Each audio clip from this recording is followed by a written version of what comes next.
반갑습니다.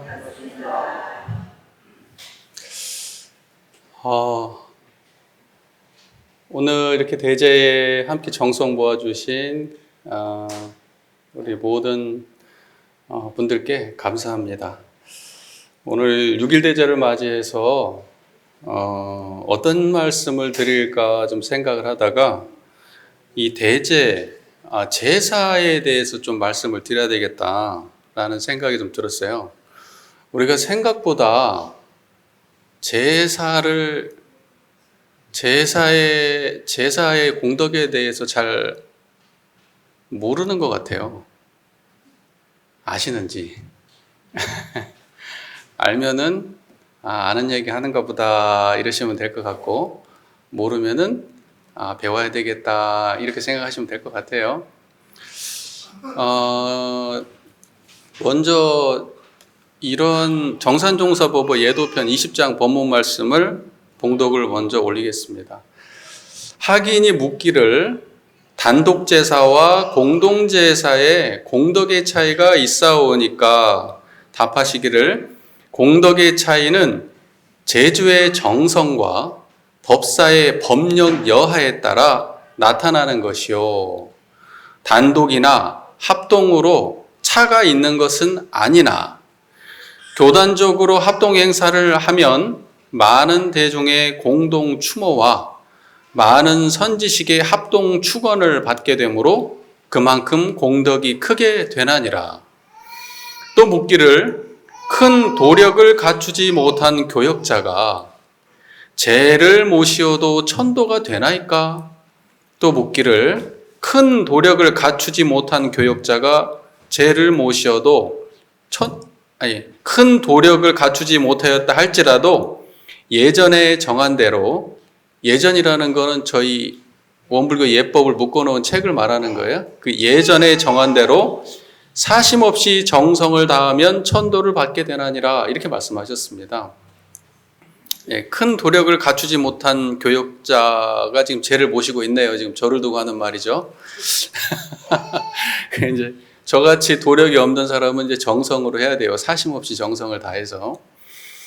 자, 제가 드리고 싶은 말씀은 이겁니다. 단독제사와 공동제사가 있는데 단독제사와 공동제사의 공덕의 차이가 있는가라고 하는 제자의 질문에 대해서 정산종사님은 뭐라고 말씀하셨어요? 공덕의 차이가 있다 없다? 형식적으로 단독제사냐 공동제사냐는 영가에게 미치는 공덕의 차이가 있지 않습니다. 제사의 형식에 따라서는 차이가 없습니다. 그러니까 예를 들면 여러분들 댁에서 단독제사 지내시지 않으세요? 네. 그리고 이제 원불교에서는 6일 대제하고 12월 1일 명절 대제 두 번을 지내는데 이게 공동제사거든요. 그러니까 집에서 단독으로 내 부모님 모시고 그 과일 진설하고 절 올리고 향 사르고 절 올리고 하는 공덕이나 대제에 함께하는 공덕에 있어서 형식적으로 그 영가에게 실제적 공덕의 차이가 다른 것은 아니라고 분명하게 말씀을 하셨어요. 그러니까 근데 우리는 어떤 생각을 많이 갖죠? 그러니까 전통적으로 우리가 제사를 모셔오시던 분들은 어떤 생각을 가져요? 정석 부족하다고 생각하잖아요. 따로 밥상을 차려줘야 되는데 밥상 큰 거 차려놓고 전부 다 와서 같이 먹고 앉아있으니까 이게 독상을 안 차려주고 이게 전체가 먹는 상을 차려주니까 어떤 생각이 들어요? 이게 좀 내가 우리 조상님들께 정성이 좀 부족한 거 아닌가 이런 생각이 들잖아요. 그래서 우리가 개별적으로 집에서 제사를 모시다가 교당으로 공동제사를 옮길 때는 마음에 뭔가 미안하고 좀 죄송스럽고 이런 마음이 있지 않아요? 안 그러셨어요? 대부분 보면 그래서 못 옮기시는 것 같던데. 근데 사실은 뭐냐면 그런 형식으로 인해서 영가에게 미치는 공덕의 차이는 별로 없어요. 근데 제가 생각해 보니까 육아에서는, 여러분 육아에서 제사 지내는 거는 누굴 위해서 제사 지내요? 아니 자식들 잘 되라고 제사 지내는 거 아니에요? 자손들 잘 되라고? 제 말 틀려요? 맞아요.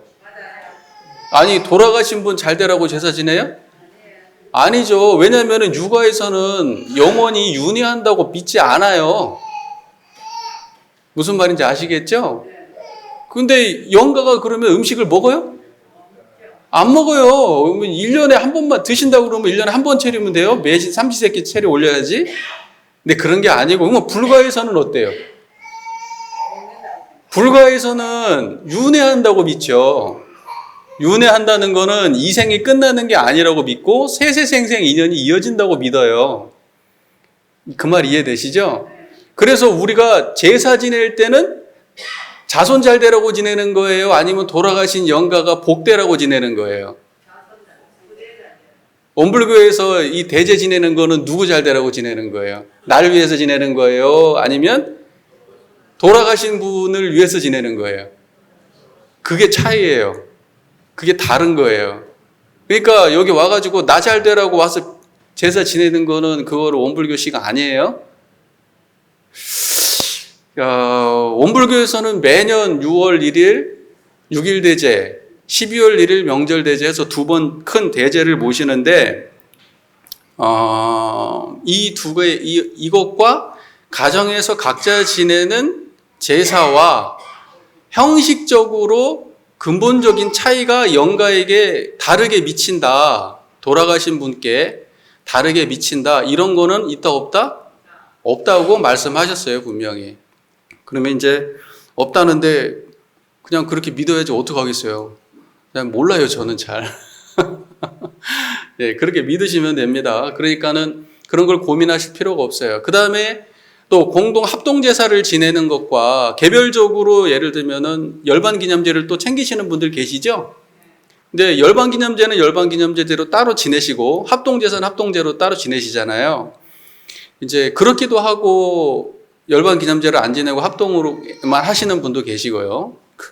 그거는 이제 각자의 그 마음에 따라서 하시면 되는 것인데 각자가 예를 들면은 나는 따로 지낼 거야 그러면 그게 공덕의 차이가 있어서 그렇게 하는 거라고 생각하시면 그건 안 된다고요. 다만 이제 어떤 의미로 따로 지내느냐, 내가 섭섭해서 내가 따로 챙기고 싶어서 하는 거지 그게 무슨 영가에게 미치는 공덕이 합동이냐 단독이냐의 차이는 있다 없다? 없다. 이건 제가 하는 말이 아니고 정산종사께서 예전을 편찬하신 정산종사께서 직접 하신 말씀이니까 신뢰를 하고 믿으시면 됩니다. 근데 사람들이 항상 그런 생각을 가져요. 뭔가 공동으로 하면 그 공덕이 덜하고 단독으로 하면 공덕이 더 있을 것이다. 그런데 사실은 뭐냐면 그 형식상에서 차이는 없는데 엄밀하게 얘기하면 단독보다는 공동제사가 더 영가에게는 공덕이 돼요. 왜 그러느냐? 정산종사께서 아까 말씀하셨잖아요. 그냥 읽고 지나가니까 뭔 말인지 모르시죠? 근데 왜 그러냐면 정산종사님 말씀하신 대로 공동제사를 지내게 되면은 합동행사를 하게 되면 많은 대중의 공동 추모를 받게 돼요. 그리고 또 많은 선지식의 합동 축원을 받게 돼요. 그러니까 뭐냐면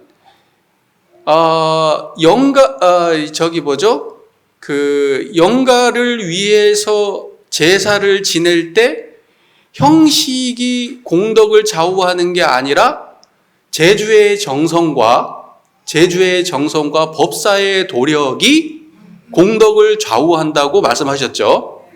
뭐라고요? 제주의 정성과 법사의 도력이 그 공덕을 좌우한다. 그런데 합동 축원을 하게 되면은 지금 6월 1일 지금 총부도 하고 전 교단이 이 시간에 맞춰가지고 함께 지금 이 제사를 지내고 있어요. 하나의 위패를 모셔놓고 전 교단이 다 똑같은 위패를 모셔놓고 공동 제사를 지내요. 그러면 그 중에 수많은 사람들이 정성이 저기에 어리고 그 다음에 수많은 훌륭하신 법사들의 법력이 저기 함께 한단 말이에요. 그렇기 때문에 공동제사가 실질적으로는 영가에게 공동이 더 미쳐간다라는 걸 아셔야 돼요. 그러니까는 우리가 생각할 때는 지금 이 행사가 1년에 2번 하는 형식적 행사라고 생각하고 하시면 안 돼요. 이 행사가 반드시 영가의 삶, 영가의 다음 세계에 어떤 세계에서 어떤 삶을 살고 계실지 모르지만 그분께 지금 올리는 이 제사의 공덕이 미쳐간다고 믿으셔야 돼요. 안 그러면 이거 다 껍데기예요, 껍데기 행사. 무슨 말인지 제 말 이해가 되십니까? 우리가 모르는 세계고 알 수 없는 세계이지만 우리의 그 깨달으신 선지님들께서 이미 이 세계에 대해서 알고 계시기 때문에 이러한 형식도 만드시고 공덕을 어떻게 하면은 이게 공덕이 되는지도 다 밝혀 놓으셨기 때문에 우리는 믿고 따라가야 되지 않겠습니까? 왜 동의하십니까? 네. 자, 저는 이제 그러면 이 공동제사와 열반기념제하고 이걸 어떻게 저는 했으면 좋겠냐면 개인적으로는 이미 원불교 교도님이시라면 열반기념제는 원불교에서 지내는 기제사예요. 네, 원불교식 기제사입니다. 열반기념제는. 그러면 이제 열반하시고 나면 한 3년 정도는 기제사를 지낸다고 생각하시고 열반기념제를 모시고 3년 이후부터는 합동으로 하셔도 돼요. 근데 내 인연에 따라서 내가 마음속으로 이게 안 챙기는, 이 챙기는 게 마음이 아무래도 찝찝해. 그러면 더 해도 상관없고 계속 하셔도 돼요. 예, 근데 굳이 그렇지 않으면 공동으로 올리시는 게 사실은 영가에게는 더 좋다. 이 말씀을 드리니까 그건 이제 스스로 판단을 해보셔요. 네. 그래서 뭐 단독으로 열반기념제를 지낸다고 하면은 저의 법력을 믿고 맡기신다고 생각하고 제가 정성을 다하겠지만 저를 못 믿으시면 공동제사 지내세요. 아시겠죠? 그게 유리합니다. 예. 자, 이제 여기까지는 정리가 됐는데 제가 또 드리고 싶은 말씀이 있어요. 자, 제사에서 제일 중요한 거는 제주의 정성과 법사의 도력. 이건 기억하세요? 자, 제사에서 제일 중요한 게 뭐라고요? 제주의 정성과 법사의 도력. 그러면 제주의 정성은 무언가? 대종사님의 법문을 제가 읽어드릴게요. 제주의 정성. 여러분 제주가 어떻게 하는 게 정성 드리는 건지 모르시죠? 다 아시는구나? 네, 잘 모르세요? 알면 그만하고. 자, 제주의 정성이 뭐냐면 대종사께서 말씀하세요. 대종경 천도품 29장 본문인데 제가 읽어드릴게요. 박재봉이 여쭙기를 77천도제나 열반 기념의 제식을 올리는 것이 그 영에 대하여 어떠한 이익이 있나이까? 이 제지낸 게 그 영한테 무슨 이익이 있습니까? 이렇게 제자가 물어요. 대종사 말씀하시기를 천지에는 묘하게 서로 응하는 이치가 있나니 사람이 땅에 곡식을 심고 비료를 주면 땅도 무정한 것이요 곡식도 무정한 것이며 비료도 또한 무정한 것이었마는 그 곡출의 효과의 차를 내나니 무정한 곡식도 그러하거든 하물며 최령한 사람이 어찌 정성에 감흥이 없으리요. 무정한 곡식도 감흥이 있는데 어찌 최령한 사람이 정성에 감흥이 없으리요. 이걸 기억하세요. 그러면서 뭐라고 말씀하시냐면 모든 사람이 돌아간 영을 위하여 일심으로 심고를 올리고 축원도 드리며 이게 정성이에요. 일심으로 이 문장이 다 중요해요. 일심이어야 돼. 일심으로 축원도 드리며 일심으로 심고를 올리고 축원도 드리며 헌공도 하고 선지식의 설법도 한즉 마음과 마음이 서로 통하고 기운과 기운이 서로 응하여 바로 천도를 받을 수도 있고 설사 악도에 떨어졌다 하더라도 차차 진급이 되는 수도 있으며 무슨 말인지 아시겠어요? 그분이 어딘가에 악도에 떨어졌을 수도 있어요. 그런데 우리가 재지내는 공덕으로 그분이 차차 진급의 길로 갈 수도 있다고 말씀하세요. 또는 전생에 많은 빚을 지고 갔을지라도 헌공금을 잘 활용하여 영유의 이름으로 공중사업을 하여 주면 그 빚을 벗어버리기도 하고 빚이 없는 사람은 무영한 가운데 복이 쌓이기도 하나니 이 감흥되는 이치를 다시 말하자면 전기와 전기가 서로 통하는 것과 같다 하리라. 이렇게 말씀하셨어요. 그러니까 우리의 정성은 반드시 어디에 영향을 미쳐요? 영가에게 영향을 미쳐요.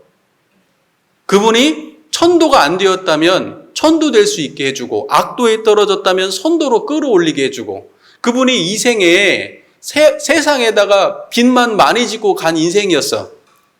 세상에다가 많이 공덕을 뿌리고 가지 못한 인생이었다 하더라도 헌공금으로 이 세상의 공중을 향해서 많은 공덕을 지어주면 그분의 그 과거에 부족했던 빚을 탕감하고, 그리고 만약에 그 공덕을 많이 짓고 가신 분이라고 한다면 다음 생에 훨씬 더 많은 복이 쌓인다, 이렇게 말씀하시는 거예요.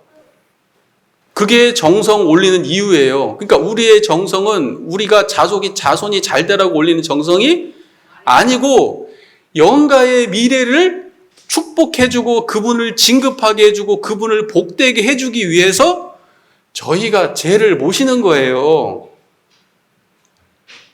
그거 잘 정리가 되셨습니까? 근데 어떠한 원리로 그러느냐? 무정한 인간이도 마음과 마음이, 기운과 기운이 서로 통하는 이치가 있다, 이거예요.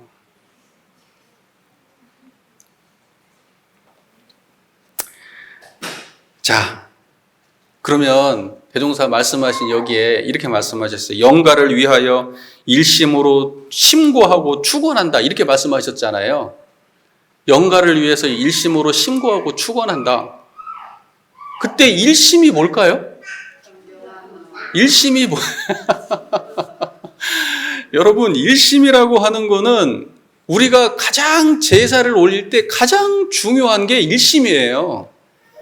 그러니까 일심의 수준이 있어야 제주의 정성의 수준이 있는 거고, 일심의 수준이 없으면 제주의 정성의 수준이 없는 거예요. 그래서 일심의 수준이 있는 제주와 일심의 수준이 없는 제주는 그 영가에게 영향을 미칠 수 있느냐 없느냐를 가르는 중요한 기준이에요. 그 일심이. 그럼 일심은 뭡니까? 지금 청정한 마음이에요. 여기저기 집착하지 않는 마음이에요.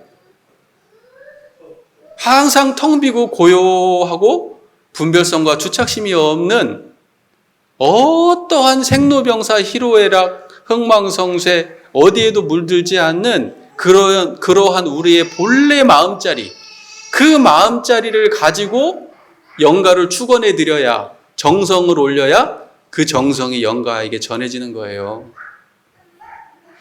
근데 청정일념 아무나 챙길 수 있어요? 청정일념 뭔지 모르시죠? 아시죠? 우리 교도님들 청정일념 모르면 안 되죠.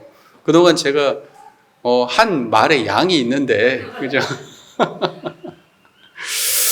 자, 그러면 이제 일심이 무슨 말인지는 알겠어요. 그럼 이제 청정한 마음으로 우리가 심고하고 축원을 해야 돼요. 그러면 심고는 무슨 내용을 심고해야 되고 축원은 무슨 내용을 축원을 해야 되는가? 이렇게 물어보면 또 막연하죠. 이게 뭔 내용을 말해야 돼? 근데 우리가 일반적으로 돌아가신 분을 향해서, 저분을 향해서 우리가 심고하고 축원한다고 하면 여러분은 보통 어떤 생각하실 거예요? 원불교 교도님들은 아마 이제 저하고 같은 생각일 거예요. 근데 안 물어볼게요. 물어보면 또 괜히 또 어긋나고 그러면 서로 민망하니까 여쭤보지는 않을게요. 그런데 보통의 사람들은 아마 거의 99% 이렇게 생각할 거예요. 과연 이제 어머니가 돌아가셨다. 그러면 어머니가 전생에 경제적으로 힘들었어. 그러면 다음 생에 부자로 태어났으면 좋겠고, 또는 이 생에 살면서 남편하고 사이가 안 좋아가지고 인연관계 때문에 고통받았으면 다음에 좋은 인연들만 맺었으면 좋겠고, 이 생에 못 배운 게 한이 됐다고 자꾸 말씀하셨으면 다음 생에는 제발 좀 있는 집에 태어나가지고 공부 마음껏 하고 사회적 성공도 하고 그랬으면 좋겠고, 이 생에 병치레 때문에 고통받았으면 다음 생에는 제발 건강했으면 좋겠고, 그리고 이 생에 내가 못생기고 키도 조그만 해가지고 사람들한테 놀림 받아가지고 스트레스를 많이 받았으면 다음 생에는 제발 예쁘게 태어났으면 좋겠어. 그런 거 기원 안 해요? 다 그런 거 기원하지 뭐. 이 다음 생에는 제발 행복한 곳에서, 제발 건강한 곳에서 영원히 행복하세요. 그런 마음으로 신고하지 않아요? 그런 마음으로 돌아가신 분에게 기원하지 않아요? 그렇죠? 그런데 그것도 참 소중하지만 그거는 약간 수준이 좀 떨어지는 거예요. 수준이 좀 떨어지는 거예요. 그러면 진짜 수준 높은 심고와 수준 높은 축원은 뭐냐? 여러분, 우리가 매일이 아니고 매번 열반기념제고 천도제고 할 때 하는 그 식순 안에 들어있어요. 그 내용이. 자, 그러면 제가 열반기념제를 예로 들어서 말씀을 드릴게요. 열반기념제, 기제사입니다. 기제사. 보통 우리 교도님들 따지면 기제사예요. 여기 열반기념제입니다. 원불교에서는. 그러면 거기서는 열반기념제 때 신고문을 올려요. 그럼 내용이 뭐냐? 제가 읽어드릴게요.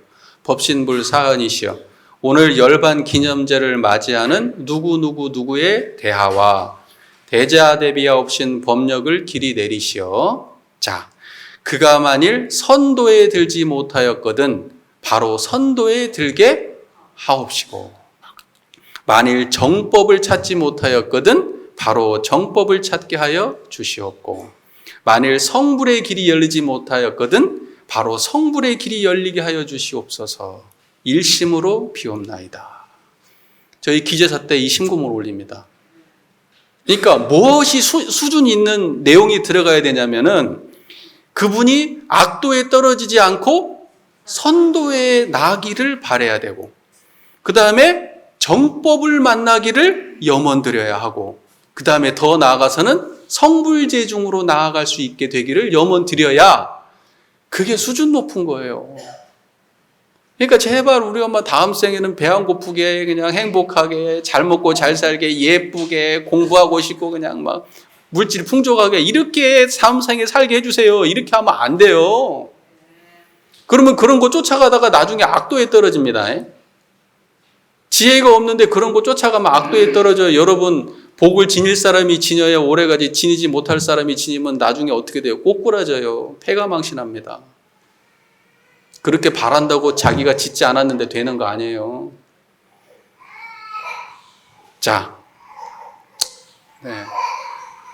우리 원불교의 대제는 매우 버라이어티합니다. 그래서 저는 항상 생각을 해요. 갑자기 말이 좀 세서 그런데 성스러움이라고 하는 거는 고요한 것을 말하는 건 아닙니다. 저렇게 아이가 울고 또는 큰 소리 내고 돌아다녀도 그 안에 청정한 게 성스러운 거예요. 네, 저렇게 아이 데리고 와주셔서 너무 감사한 거예요. 그래야지 우리 저 아이가 나중에 원불교하고 친한 인연이 되어가지고 우리 다음 생을 책임져 줄 거 아닙니까? 우리 다음 세대 얼마나 감사합니까? 저렇게 아이 같이 와줘서, 그죠? 자, 열반기념제에 축원문이라는 게 있어요. 아시죠? 독경 끝나면 교무가 여기 향사르고 무릎 꿇고 축원문 올립니다. 누구에게 올리냐면 법신불 사은전에 올려요. 거기 축원문의 내용에 중간부터 이런 내용이 나옵니다. 법신불 사은이시여, 이 모든 정경을 굽어 살피시옵고, 그러니까 여기 지금 제사의 정성을 다하고 있는 제주들을 말하는 거예요. 그분들의 정성을 굽어 살피시라는 말이에요. 굽어 살피시옵고 그들의 보본 사상에 깊이 감응하시와. 은혜를 갚는 그 마음에 감응하시라는 말이에요. 열반인의 영근에 혹 어떠한 업장이 남아 있었거든 지녀의 법력으로 이를 청소하여 주시옵고, 그의 영로에 혹 무명이 가려울 때에는 반야의 해광으로서 이를 인도하시와, 사견을 버리고 정견을 가지며 속박을 여의고 해탈을 얻어서 악도 윤회에 들지 아니하고 바로 불토낙지에 돌아와서 생생의 사람의 몸을 잃지 아니하고 세세의 도덕의 인연을 떠나지 아니하며 정법 수행을 길이 정진하여 필경은 성불제중의 대과를 원만 성취하게 하여 주시옵소서. 일심 봉축하옵고 사배복구하옵나이다. 이게 우리가 정성을 어떠한 내용으로 정성을 들이냐, 어떠한 내용으로 심고와 축원을 할 거냐 할 때 이 내용을 말하는 거예요. 이 내용을 가지고 하는 거예요. 얼마나 수준이 높습니까? 예? 그러니까 우리가 영가를 바라볼 때 어떠한 바램으로 영가를 바라보면서 제를 지내야 될 건가? 지금 대제에다 참여하셨잖아요. 어떠한 마음으로 합장하시고 절하셨습니까? 영가가 이렇게 되기를 바라는 마음으로 합장하고 절해야 되는 거예요. 그냥 힘들게 남겨놓고 혼자 가셔갖고 나 지금 힘들고 괴로워요. 이러고 앉아있으면은 이게 수준 떨어지는 거예요. 이미 생사는 갈렸어요. 근데 아직까지도 붙잡고 있고 부모님이 훨훨 좋은 데로 가셔야 되는데 아직까지도 마음속에서 그걸 못 놓고 있으면 그거 어떡합니까? 그래서 청정일념이 기본이라는 거예요. 청정일념이 안 되면 제사 지내는 게 헛제사예요. 헛제사. 마음에 완전히 보내주지도 못한 마음으로 제사 지내면 그게 헛제사라 이 말이에요. 동의가 되시는지 안 되시는지. 네, 잘 되십니까? 자, 그 다음에 두 번째로 드릴 말씀이 있어요. 제주의 정성의 두 번째는 뭐냐? 헌공이에요. 헌공. 헌공이라는 건 무슨 말이에요? 헌공이라고 하는 거는 바친다는 뜻이에요. 이렇게 바친다. 그게 헌이에요. 헌공이에요. 그러면 자, 대종경 천도품 아까 저희가 읽었던 봉독했던 대종경 천도품 29장 본문에 대종사님께서 이렇게 말씀하셨어요. 전생에 많은 빚을 지고 갔을지라도 헌공금을 잘 활용하여 영유의 이름으로 공중사업을 하여 주면 그 빚을 벗어버리기도 하고 빚이 없는 사람은 무형한 가운데 복이 쌓이기도 하나니 이렇게 말씀하셨어요. 자, 그러면 여러분 전생의 빚이 어떤 게 전생의 빚이에요? 그런 생각은 또 안 해보시죠. 전생의 빚. 전생의 빚이 뭐예요? 원불교 교리적으로 따지면 우리가 이 생을 살아갈 때 빚 안 지고 살아가시는 분이 있어요? 보세요. 이게 이런 말이에요. 우리가 빚 졌냐 안 졌냐 그러면 내가 누군가한테 돈 빌려갖고 안 갚았냐 지금 이런 말 하는 게 아니에요. 네? 돈 빌려서 안 갚은 게 빚이 아니고 우리가 이 생을 살아가면서 천지, 부모, 동포, 법률에 은혜를 입고 살아갔는데 그 은혜를 입고만 살았지 보은행을 실천하지 못하고 산 삶은 다 그걸 보고 빚진 삶이라고 말하는 거예요. 무슨 말인지 아시겠습니까? 빚진 삶이에요. 받기만 하고 세상에 내놓지 못하고 살았다 이 말이에요. 그게 빚이에요. 원불교에서 말하는 빚. 누구한테 돈 빌리고 안 갚은 빚을 말하는 게 아니고 그러면 헌공금은 누구한테 쓰는 거예요? 여러분이 헌공금 내면 이 돈 저 주머니에 들어와요? 10%? 20%? 예? 0.1%도 안 들어와요, 제 주머니에. 여러분 내는 헌공금이고. 이거 어디로 가요? 이거 공도사업에 쓰여요. 한 푼도 제 주머니로 안 옵니다. 여러분 천도제 지내고 뭐 할 때 한 푼도 제 주머니에 안 와요. 이쪽에 올라간 돈은요, 제 주머니로 안 와요. 다 부처님 사업에 쓰입니다. 그리고 또 어떤 분이 있어요. 이게 내가 여유가 있어가지고 예를 들면은 내가 이 어머니가 그동안에 못 배운 게 한이어서 이 제비를 가지고 공중사업을 좀 쓰려고 합니다. 그래서 나는 교육사업에 이 돈을 쓰고 싶습니다. 해가지고 한 100만 원을 냈다. 그러면 그거 어디로 가야 돼요? 교육사업 하는 데로 가는 거예요. 무슨 말인지 아시겠습니까? 그래서 제비는 무서운 거예요. 제비를 사적으로 쓰면 죄 받아요. 큰 죄 받아요. 예. 제 주머니에 들어오는 거 아닙니다. 예. 여러분, 그래서 이제 이렇게 생각 안 해보셨어요? 항상 우리가 예식장에 갈 때도 이거 축의금 얼마 내야 되지? 뭐 그런 거 있잖아요. 그거 관계를 따져가지고 축의금 계산하지 않아요? 그래서 그것도 골치 아프잖아요. 많이 다녀보신 분들이야 감이 있겠지만은 저 같은 사람들은 잘 안 다니니까 잘 몰라요. 그 다음에 이제 뭐 또 어디 부조를 한다고 하면은 그럼 얼마를 해야지 이게 적당할까? 항상 고민이잖아요. 그러면 제사는 얼마 내야 돼요? 그런 생각 안 해보셨죠? 제주는 그러면 얼마나 그러면 제비를 내는 것이 그러면 그 적당한 제비냐? 저한테 물어보시면 제가 확실하게 대답해 드릴까요? 못할까요? 못해요. 저도 모르니까요. 그거 아는 사람은 교무님 한 분도 안 계실 거예요. 아무도 몰라요, 그거는. 왜냐하면 제주의 정성은 각자에게 있는 거고 그거는 우리가 알 수 있는 게 아니니까요. 돈이 엄청 많은 사람이 자기 낫내려고 그 돈 많이 써가지고 재지내는 거 그게 정성일까요?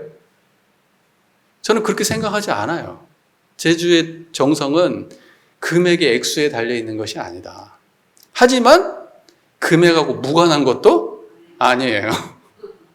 여기까지만 제가 말씀드릴게요. 여러분 가정에서 제사 지낼 때 제사 비용 얼마 드세요? 최소 진짜 구색만 갖췄다. 예? 한 30만 원 들죠? 30만 원 정도 가지면 제사 한번 지내죠. 최소로 했을 때. 예. 그리고 약간 여유 있게 좀 했다. 그러면 한 40만 원, 50만 원 들죠. 예. 그러니까 알아서 생각하고 판단하세요.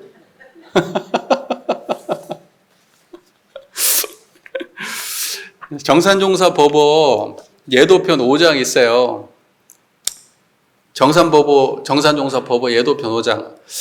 이거 좀 길지만 제가 읽어드릴게요. 왜냐하면 교도님들이 잘 모르고 그냥 형식적으로 참여하시는 부분이 있는 것 같아서 제가 오늘 나를 잡고 오늘 정신개조라기보다는 하여튼 머릿속에 뭐라도 확실하게 넣어드려야 되겠다 싶어가지고 정산종사법어 예도편 5장에 이렇게 말씀하셨어요. 제례 풍속에 혼인, 회갑, 상장이라고 하는 거는 상례, 장례 이런 거예요. 상장, 제사 등 의식에는 힘 미치는 대로 장엄과 음식을 성대히 차리어 많은 손님을 접대하는 것을 영광으로 알며 자녀와 친족 간의 도리로 알아왔사온데 우리 회상에서는 우리 원불교에서는 모든 것을 간소 절약만 위주하고 그 절약된 금액을 불전에 바쳐서 사업 부분에 쓰게 하오니 무슨 말인지 아시겠어요? 자, 100만 원 썼어요. 그런데 100만 원 다 옛날에는 100만 원 썼어. 그런데 100만 원 다 쓰지 말고 아끼라는 거예요. 그러니까 아끼니까 한 30만 원 나왔어. 한 70만 원 쓰고 예를 들면 30만 원 남았어. 그러면 그렇게 30만 원 남은 거를 뭐 하라고요? 불전에 바쳐서 사업 부분에 쓰게 하오니 그것이 너무나 현실에 무미한 일이며 또는 부처님을 빙자하여 금전을 취하는 방법으로 오인되지 않겠습니까? 이렇게 물어봐요, 제자가. 뭔 말인지 아시겠습니까? 제사 비용을 아껴가지고 그 남는 비용을 제사를 지내지 말란 얘기 아니에요. 제사 비용을 아껴가지고 허례허식으로 들어갈 돈을 아껴서 그 돈을 공익사업에 쓰라고 하는데 그것이 다른 사람들이 볼 때 그거 돈 갈취하는 것처럼 보이지도 않겠습니까? 제사 때 그냥 더 많이 써야 되는데 왜 아껴가지고 그거 쓰라고 하냐. 이렇게 물어봤어요. 정산종사께. 어때요? 재미있어요? 없어요? 재밌죠? 예. 그러니까 답하시기를 모든 의식의 장엄과 음식을 성대히 차리는 것이 현장에서는 대단히 광채나는 일이나 현장에서는 다 면드러나는 거죠. 사람들 보기도 좋고 야, 대단하다 진짜 효자다. 그런 게 보이지만 그것은 한때의 소비에 지나지 못하는 것이며 또는 생활이 가난한 사람은 그로 인하여 장래에 곤궁을 불러들이는 수가 없지 않나니 그러므로 정도에 맞게 간소 절약하여 생활의 위협을 받지 않도록 하자는 것이요. 축의금하고 부조금 왜 내는 거예요? 부조라는 말이 돕는다는 뜻이잖아요. 왜 그래요 그게? 그 행사를 치르고 나면은 집안이 거덜났단 말이에요, 옛날에는. 그러니까 그러지 말라고 보태주는 거예요. 과거에는 심했단 말이에요, 이게. 지금은 훨씬 덜해진 거예요. 자, 생활이 넉넉하니는 그 한때의 소비를 절약하여 교화, 교육, 자선 등 공익사업에 이용한다면 이 생활이 넉넉한 사람 얘기하는 거예요. 이것은 참으로 영원한 기념이 되는 동시에 당인에게도 명복이 쌓이게 되고 사회에도 그만한 이익이 되지 않겠는가. 그러니까 뭐냐면 그렇게 허례허식으로 나가는 돈을 아껴서 그 돈을 아껴가지고 인마이 포켓 하자는 게 아니고 짜장면 사 먹자는 게 아니고 그 돈을 아껴서 원래 들어갈 돈을 아껴가지고 그 나머지 돈을 가지고 공익사업에 쓰면, 영가의 이름으로 쓰면 그 영가에게 복 지어주는 거다, 그게. 그리고 이 세상도 좋아지는 거다. 그렇게 말씀하고 계신 거예요. 정리 잘 되셨죠? 자, 만일 그 헌공금을 주례자가 개인 생활에 유용한다면, 아까 말씀하신 것 때문에 이 말씀 드신 것 같아요. 만일 헌공금을 주례자가 개인 생활에 유용한다면 부처님을 빙자하여 사리를 취하는 데 불과하지만 그곳으로서 공익사업에 이용한다면 이른바 자리이타요 끊임없는 공덕이 될 것이니라. 영가를 위해서도 좋고 세상을 위해서도 좋다. 이게 자리이타거든요. 예, 그리고 끊임없는 공도 사업을 하게 되는 거예요. 영가가 돌아가셨지만 영가의 이름으로 세상에 공도 사업을 하는 일이 되는 거예요. 자, 근데 이 뒤에 문제가 있어요. 또는 절약하는 이가 한갓 인색한 마음으로 현장에 절약만 하고 헌공이나 공익사업에 정성을 바치지 아니한다면, 그러니까 뭐냐면 이거예요. 100만 원 들어갈 일을 50만 원에 처리하고 50만 원 아꼈다고 좋아하는 거예요. 공익사업에 내는 게 아니고. 무슨 말인지 이해가 되세요? 그렇게 한다면 그것은 예의 원리에 모순된 일이며, 이게 무슨 뜻이에요? 왜 그게 예의 원리에 모순돼요? 재라고 하는 거는 영가를 위해서 지내는 건데 결국은 영가에 그 돈을 아껴가지고 자기를 위하게 하는 그런 행위를 했기 때문에 예의 원리에 모순된 거란 말이에요. 재라고 하는 거는 철저하게 영가 중심으로 하는 거예요. 헌공금도 나 좋으라고 내는 게 아니고 내 면 내려고 내는 게 아니고 영가 복지해 주려고 내는 거예요. 이게 무슨 말인지 이해되시죠? 네.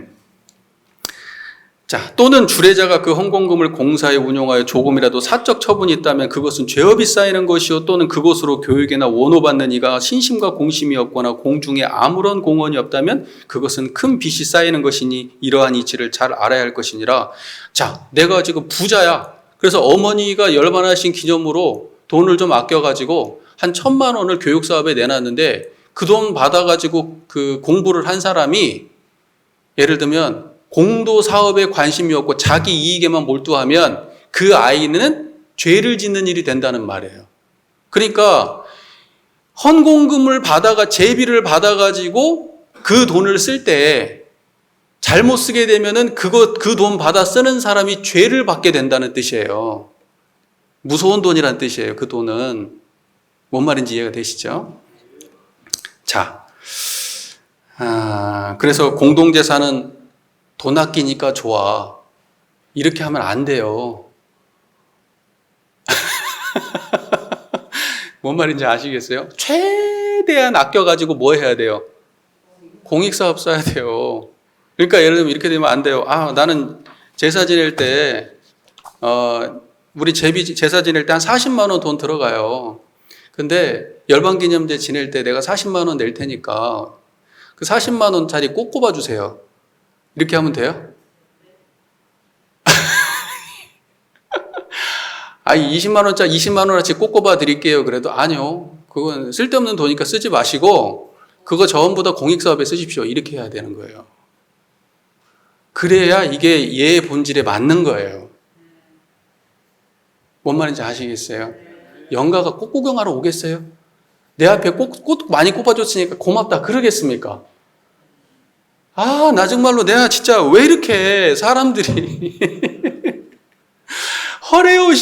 허례허식에 빠져 사는지를 모르겠어요. 뭐가 진짜 중요한지.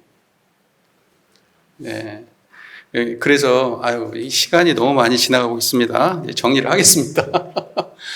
그래서 두 가지 말씀드렸어요. 제주의 정성은 두 가지로 정리되는 거예요. 하나는 제주의 정성, 하나는 정신적으로 일심과 정성이에요. 정성인데 두 가지, 정성이 두 가지가 있는데 하나는 심적 정성이에요. 하나는 마음의 일심으로 심고하고 축원을 드리는 거예요. 그 영가에게. 그러면 그게 마음과 기운이 통한다고 말씀하셨어요. 그 다음에 두 번째는 물질적 헌공이에요. 이걸 통해서 그 영가에 복을 빌어주는 거예요. 영원한 장래에 복을 빌어주는 겁니다. 이 두 가지의 정성이 있어야 제주의 정성이 있다. 그렇게 말하는 거예요. 자, 여기 정리가 되셨습니까? 자, 그 다음에 법사의 도력이 있어요. 그럼 법사의 도력은 뭐가 법사의 도력이에요? 원불교 공부를 하셨으면 바로 나와야죠. 3대력이 법사의 도력이에요. 정신수양력, 사리영부력, 작업취사력. 그게 법사의 도력이에요. 그런데 복잡하잖아요. 간단히 얘기하면 청정일념을 얼마나 챙기고 사는 사람인가가 법사의 도력이에요. 그래서 법사는 영가가, 사람이, 모든 유정물이 어디에서 와서 어디에서 살다가 어디로 가고 또다시 어디서 나는지 그 영가가 가고 오고 사는 곳을 명료하게 알아서 그분이 가는 곳으로 인도할 수 있는 심적 역량이 있는 분, 그러한 깨달음이 있는 분이 법사의 도력이 있는 법사입니다. 자, 그러면 결론만 얘기하죠. 여러분 어디서 오셨습니까? 청정하십니까? 어디서 사십니까? 청정합니까? 어디로 가십니까? 다음 생에는 어디서 나실 겁니까? 그 자리를 알고 제의 시작부터 끝까지 그 마음으로 영가에게 그 마음의 경지를 영가가 자각할 수 있도록 빌어줄 수 있어야 그게 도력 있는 법사입니다. 그게 아니라 앉아가지고 막 다음 뭐였지 순서가? 잠 끓이고 앉아가지고 저러다가 갑자기 아이고 절 5번 하면 안 돼. 5번 해버렸네. 막 이제 이러고 혼자 하면서 막 오만 망상 끓이고 하면서 하면은 돼요, 안 돼요? 그리고 앞에서 독경을 하는데 독경이 뭔 내용인지도 몰라. 축원문을 읽고 있는데 축원문이 무슨 말인지도 몰라. 그 법사에 도력이 없는 거예요. 독경을 할 때는 제가 없어요. 그냥 시킨 대로 하는 거예요. 그래서 그냥 여기 나오잖아요. 그래서 뭐라고 말씀하셨어요? 법사의 도력이 없으면 어떻게 하면 된다고 했어요? 그 예전에 정한 바대로 사심으로 정성스럽게 그렇게 지내라. 그러면 천도 된다. 부족해도. 그래서 저는 부족한데 열심히 하는 쪽입니다. 도력은 없어요. 죄송합니다. 예.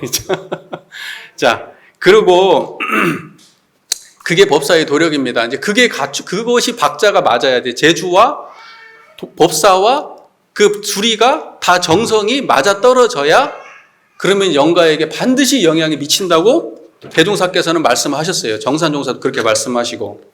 자, 그런데 대종경 천도품 30장에서 이렇게 말씀하셨어요. 이거 하나만 딱 말씀드리고 마무리 짓게요. 만일 자녀의 정성이 특별하지 못하고 선지식의 도력이 부족하다면 그 영근은 별스런 효과를 주지 못하게 되나니 이렇게 말씀하셨어요. 그러니까 정성도 별로 없고 그 다음에 재지내는 사람이 도력도 없어요. 그러면은 영가에게 별 공덕이 없어요. 그러니까 지낸다고 다 공덕이 되는 게 아니라고요. 정성에 들어간 죄만 공덕이 되는 거예요. 그러니까 여러분 제발 부탁 말씀드립니다. 각자는 정성을 드린다고 생각하시겠지요. 합동제사라고 하니까 다 같이 하는 거니까 내 각자가 무슨 우리가 마음 조금 들쓰고 뭐 하는 거 뭐 이거 없겠나 생각하시겠죠. 나 막 바쁜 일 있으니까 그날 안 갈게요. 그냥 그럴 수도 있겠죠. 하지만은 제가 좀 부탁드리고 싶은 거는 대제 때는 가족들 함께 와서 제사 지내세요. 가족들 함께 와서 제사 지내십시오. 그리고 여기 지금 공동위패 모셨죠? 여러분 위패는 하나인데 마음은 하나가 아니에요. 여러분이 마음속에서 어머니를 생각하고 아버지를 생각할 때 이미 그분 이 공동위패의 한 자리에 모여 계세요. 그런 마음으로 이 앞에 와서 앉는 거예요. 위패라고 하는 거는 그 분이에요. 그 분. 그런 마음으로 위패를 모시는 겁니다. 그러니까 그냥 형식적으로 하는 게 아니에요. 실제로 그분이 앞에 있다는 마음으로 하는 거예요. 근데 대제 지낸다고 할 때 근데 제가 정말 감사하게도 우리 교당 제사 지내면 항상 대청소 함께 해주시고 너무 감사합니다. 그리고 오늘은 또 어저께 공연까지 다 준비해 주시고 너무 감사합니다. 그게 다 정성 들이는 일입니다. 네, 그래서 제가 좀 흥분해서 말씀을 드리는 감이 좀 있어요. 그죠? 네.